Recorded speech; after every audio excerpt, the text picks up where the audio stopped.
Umi's Tasty Hut. അസ്സലാമലൈക്കും. ഇന്ന് ഞാനൊരു വെറൈറ്റി ആയിട്ടുള്ള സ്നാക്ക് റെസിപ്പിയാണ് കാണിക്കുന്നത്. റവയും അതിൻ്റെ കൂടെ ചിക്കൻ മസാലയോ ഇല്ലെങ്കിൽ ബീഫ് മസാലയോ വെച്ച് ഉണ്ടാക്കാൻ പറ്റുന്ന നല്ലൊരു വെറൈറ്റി ആയിട്ടുള്ള ഒരു സ്നാക്ക്. അതെങ്ങനെയാണ് ഉണ്ടാക്കുന്നത് നമുക്ക് നോക്കാം. അതിന് മുമ്പായിട്ട് നിങ്ങൾ എൻ്റെ ചാനൽ ആദ്യമായിട്ട് കാണുന്നവരോ ഇല്ലെങ്കിൽ സബ്സ്ക്രൈബ് ചെയ്യാത്തവരോ ആണെങ്കിൽ നിങ്ങൾക്ക് ഈ ചാനൽ ഇഷ്ടപ്പെടുന്നുണ്ടെങ്കിൽ ഒന്ന് സബ്സ്ക്രൈബ് ചെയ്യണേ. താഴെയുള്ള red colour subscribe button press ചെയ്ത് അതോടൊപ്പം വരുന്ന ബെല്ലൈക്കണും കൂടി പ്രസ് ചെയ്ത് അതിൽ ഓൾ എന്ന ഓപ്ഷൻ സെലക്ട് ചെയ്യുക. എന്നാലേ ഞാൻ പുതിയ വീഡിയോസൊക്കെ ഇടുമ്പോൾ നിങ്ങൾക്ക് അത് മിസ്സാവാതെ കാണാൻ പറ്റൂ. അപ്പോൾ നമുക്ക് സ്നാക്ക് എങ്ങനെയാണ് തയ്യാറാക്കുന്നത് നോക്കാം. ആദ്യം നമുക്ക് സ്നാക്കിൻ്റെ മാവ് റെഡിയാക്കാം. അതിന് വേണ്ടി ഞാനിപ്പോൾ ഇവിടെ ഒരു പാൻ വെച്ചിട്ടുണ്ട്. അതിലേക്ക് 2 കപ്പ് വെള്ളം ഒഴിച്ച് കൊടുക്കാം. റവ വെച്ചിട്ടാണ് മാവ് റെഡിയാക്കുന്നത്. ഇപ്പോൾ 1 കപ്പ് റവയാണ് ചേർത്ത് കൊടുക്കുന്നത്. 1 കപ്പ് റവക്ക് 2 കപ്പ് വെള്ളം. ഇനി ഇതിലേക്ക് കുറച്ച് ഉപ്പിട്ട് കൊടുക്കുക. ഉപ്പ് കൂടി പോവരുത്, കുറച്ച് ചേർത്ത് കൊടുത്താൽ മതി.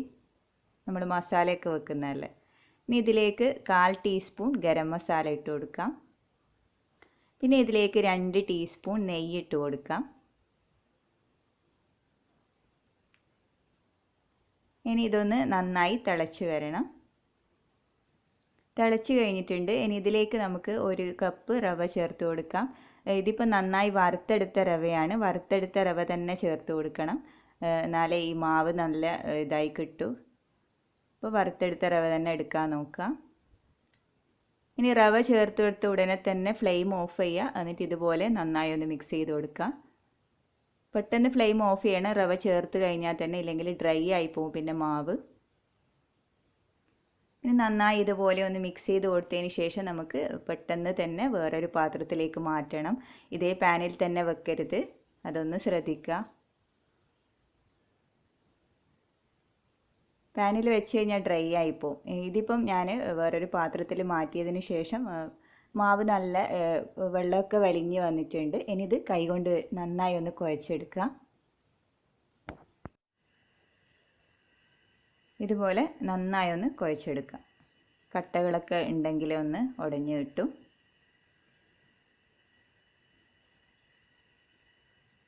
നല്ല സോഫ്റ്റ് മാവായിരിക്കും ഇത്.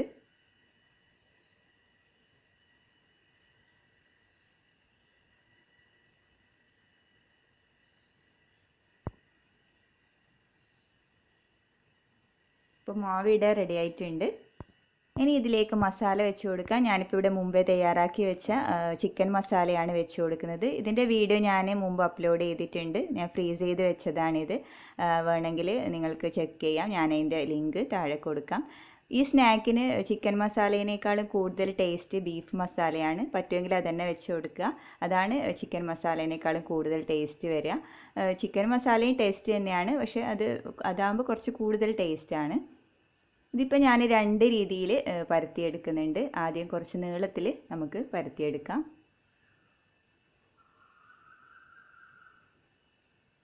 ഇതുപോലെ കുറച്ച് മാവെടുത്ത് ഒന്ന് ഇതുപോലെ പരത്തിയെടുക്കുക. ഇനി നമുക്ക് ഫില്ലിങ് വെച്ച് കൊടുക്കാം.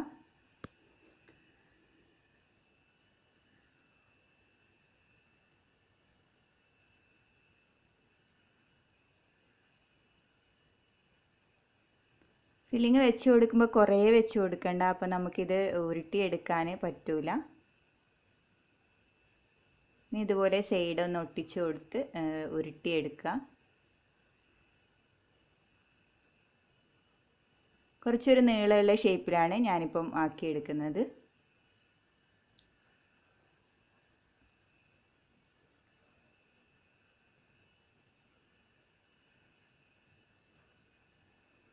ഒട്ടിപ്പിടിക്കുന്നുണ്ടെങ്കിൽ കയ്യിൽ കുറച്ച് എണ്ണ പുരട്ടി കൊടുക്കാം. ഞാൻ കുറച്ച് എണ്ണ പുരട്ടി കൊടുത്തിട്ടാണിത് ഉരുട്ടിയെടുത്തത്. ഈ ഒരു ഷേപ്പിൽ ആക്കിയെടുക്കാം. ഇനി നമുക്കിത് ഒരു ബോൾസ് ആക്കി എടുക്കാം. ഇതുപോലെ ബോൾസ് ആക്കി എടുക്കുന്നതാണ് കൂടുതൽ എളുപ്പം. നിങ്ങൾക്ക് ഏതാണ് ഇഷ്ടം അതുപോലെ ചെയ്തെടുക്കാം.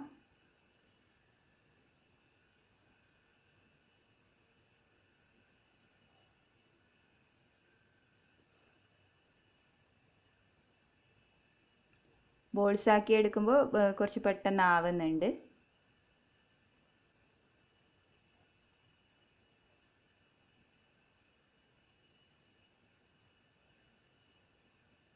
ഇതുപോലെ ഉരുട്ടിയെടുക്കാം.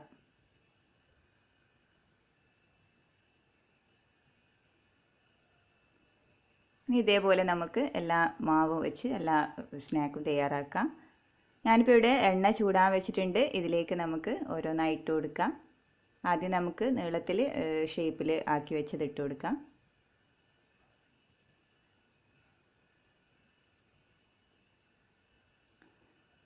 ഇട്ട് കൊടുത്ത് കുറച്ച് കഴിയുമ്പോൾ തന്നെ സ്പൂൺ വെച്ച് തിരിച്ചും മറിച്ചും ഇട്ട് ഫ്രൈ ചെയ്തെടുക്കണം. കുറേ സമയം കഴിഞ്ഞ് തിരിച്ചിട്ട് കൊടുക്കരുത്. കുറച്ച് കഴിയുമ്പോൾ തന്നെ ഒന്ന് തിരിച്ചും മറിച്ചും ഇട്ട് ചെറിയൊരു ലൈറ്റ് ഗോൾഡൻ കളറായി വരുമ്പോൾ കോരി മാറ്റാം. ഇത് അധികം കളർ വരില്ല, ചെറിയൊരു ലൈറ്റ് ഗോൾഡൻ കളറിലാണ് ഉണ്ടാകുക. ഇതിപ്പോൾ റെഡി ആയിട്ടുണ്ട്. ഇത് നമുക്ക് കോരി മാറ്റാം.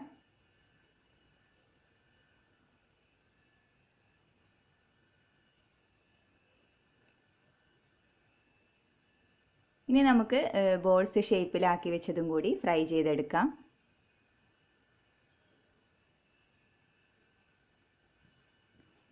ഈ സ്നാക്ക് ചൂടോടെ തന്നെ നല്ല ക്രിസ്പി ആയിട്ടാണ് ഉണ്ടാകുക. കുറച്ച് കഴിയുമ്പോൾ ആ ക്രിസ്പിനെസ് പോവും. എന്നാലും നല്ല ടേസ്റ്റാണ് കഴിക്കാൻ. നമ്മളിപ്പോൾ നോമ്പിനൊക്കെ ഉണ്ടാക്കി വെക്കുമ്പോൾ നേരത്തെ തന്നെ ഉണ്ടാക്കി വെക്കുമല്ലോ, അപ്പോൾ ആ ക്രിസ്പിനെസ് പോവും. ചൂടോടെ തന്നെ ഉണ്ടാക്കുകയാണെങ്കിൽ നല്ല ക്രിസ്പി ആയിട്ട് കഴിക്കാം.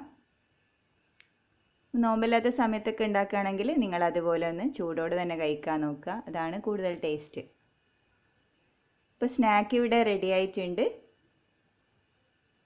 മസാലയൊക്കെ നന്നായി ഉള്ളിൽ ഫില്ലായിട്ടുണ്ട്. നല്ല ടേസ്റ്റാണ് കഴിക്കാൻ. ഒരു വെറൈറ്റി ആയിട്ടുള്ള സ്നാക്കാണ്. അപ്പോൾ എല്ലാവരും ഉണ്ടാക്കി നോക്കുക. നിങ്ങൾക്ക് ഇഷ്ടമായിട്ടുണ്ടെങ്കിൽ ലൈക്ക് ചെയ്യാനും അതുപോലെ ഷെയർ ചെയ്യാനൊന്നും മറക്കരുത്. നല്ലൊരു അടിപൊളി റെസിപ്പിയുമായി നമുക്ക് ഇൻഷാ അല്ലാഹ് കാണാം. Thank you.